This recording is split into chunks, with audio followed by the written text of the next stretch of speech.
Hi friends, welcome back to colours of rainbow cooking and craft. ఈరోజు చాలా ఈజీగా prepare అయ్యే కాకరకాయ వెల్లికారం ఎలా తయారు చేయాలో చూద్దాం. ముందుగా స్టవ్ ఆన్ చేసి ఒక వెడల్పాటి గిన్నె తీసుకుని ఒక గ్లాస్ వరకు వాటర్ని యాడ్ చేసుకోండి.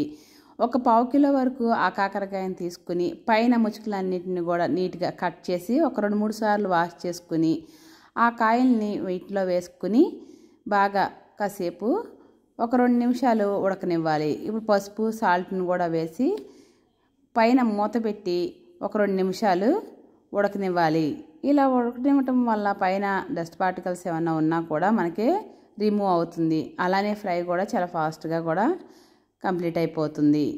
ఇప్పుడు ఇలా ఉడికిన కాకరకాయల్ని మనం మొత్తం అంతా తీసుకుని వాటర్ అంతా కూడా డ్రైన్ చేసుకుని పక్కన పెట్టుకోవాలి.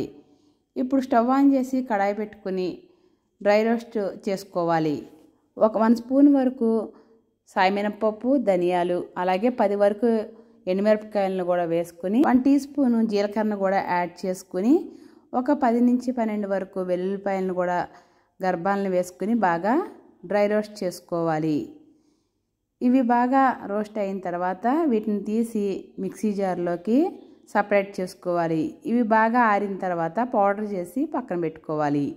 ఇప్పుడు అదే కడాయిలో ఆయిల్ని వేసుకుని ఆయిల్ హీట్ అయ్యేలోగా మనం ముందుగా ఉడకబెట్టుకున్న కాకరకాయల్ని పైన కొంచెం రఫ్గా ఉండే వాటిని రిమూవ్ చేసుకుని అన్నింటికి కూడా ఘాట్లు పెట్టుకుని ఉంచుకోవాలి. ఇది ఎవరికైనా కూడా పైన అలాగా గరుగ్గా ఉన్నది ఇష్టం ఉంటే కనుక ఉంచేసుకోవచ్చు. ఇప్పుడు ఆయిల్ హీట్ అయిన తర్వాత తాలింపుని సిద్ధం చేసుకుని ఆ తాలింపునన్నీ ఆయిల్లో వేసుకుని బాగా ఫ్రై చేసుకోవాలి. ఇప్పుడు ఒక 1/2 టీ స్పూన్ వరకు పసుపుని యాడ్ చేసుకుని కాసేపు ఫ్రై చేసుకోవాలి. ఇలా బాగా ఫ్రై అయిన తర్వాత ముందుగా మనం ఉడకబెట్టుకున్న కాకరకాయల్ని వేసి కాసేపు ఫ్రై చేసుకుని ఇవి బాగా ఫ్రై అయ్యేటట్టు ఒక 5 నిమిషాలు పైన మనం మూత పెట్టుకుంటే ఆవిరికి బాగా మగ్గి కర్రీ అనేది చాలా టేస్టీగా ఉంటుంది. ఇప్పుడు ఒకసారి మూత తీసి మొత్తం అంతా కలిసే విధంగా కలుపుకోవాలి. అలానే ఇప్పుడు రుచికి సరిపడినంత సాల్ట్ని యాడ్ చేసుకోవాలి. స్టవ్ని లో టు మీడియం ఫ్లేమ్లో ఉంచుకుని ఫ్రై చేసుకోవటం వల్ల కర్రీ అనేది మరింత టేస్ట్ని ఇస్తుంది.